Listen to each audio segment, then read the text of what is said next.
രാഷ്ട്രീയത്തിലെ നമ്മൾ തന്നെ ഈ കോൺഗ്രസിന്റെ കേരള കോൺഗ്രസ് തന്നെ വിഘടിച്ച് നിൽക്കുകയാണ്. അത് തീർച്ചയായിട്ടും കത്തോലിക്ക സഭയ്ക്ക് ഒരു ആശങ്കയുടെ കാര്യമുണ്ട്, തീർച്ചയായിട്ടും ഉണ്ട്. അപ്പോൾ അതിനെന്തെങ്കിലും ഒരു പോസിറ്റീവായിട്ടുള്ള കാര്യം അതൊക്കെ പറയാൻ പറ്റുമോ?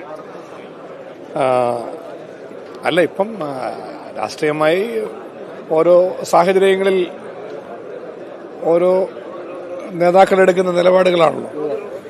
അപ്പം അത് തീർച്ചയായിട്ടും അങ്ങനെ ഭിന്നതകൾ ഉണ്ടായത് തീർച്ചയായിട്ടും നമുക്ക് ആത്യന്തികമായി അതെല്ലാം ദോഷമുള്ള കാര്യങ്ങളാണെന്നുള്ളതിനകത്ത് സംശയമില്ല.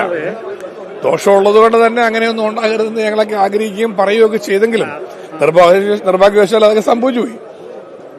ഇപ്പോഴത്തെ സാഹചര്യത്തിൽ മറ്റു രീതിയിലുള്ള ഒരു രാഷ്ട്രീയ യോജിപ്പുകൾക്കൊന്നുമുള്ള സാഹചര്യങ്ങൾ ഇപ്പം ഇല്ല, നിലവിലില്ല.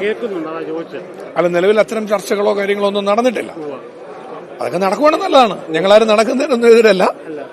തീർച്ചയായിട്ടും നമ്മുടെ ഒരു സമൂഹത്തിന്റെയും സമുദായത്തിന്റെയും ഒക്കെ നന്മയ്ക്ക് ഉപകരിക്കുന്ന വിധത്തിൽ കൂടുതലായി ഐക്യപ്പെട്ട് ബലപ്പെട്ട് നിൽക്കാൻ വേണ്ടിയാണല്ലോ കെ എം മാണി സാറും പി ജോസഫ് സാറും രണ്ട് മുന്നണിയായിരുന്നിട്ടും ഒന്നിച്ചു പോകാനുള്ള വലിയൊരു തീരുമാനം 2010 എടുത്തത്.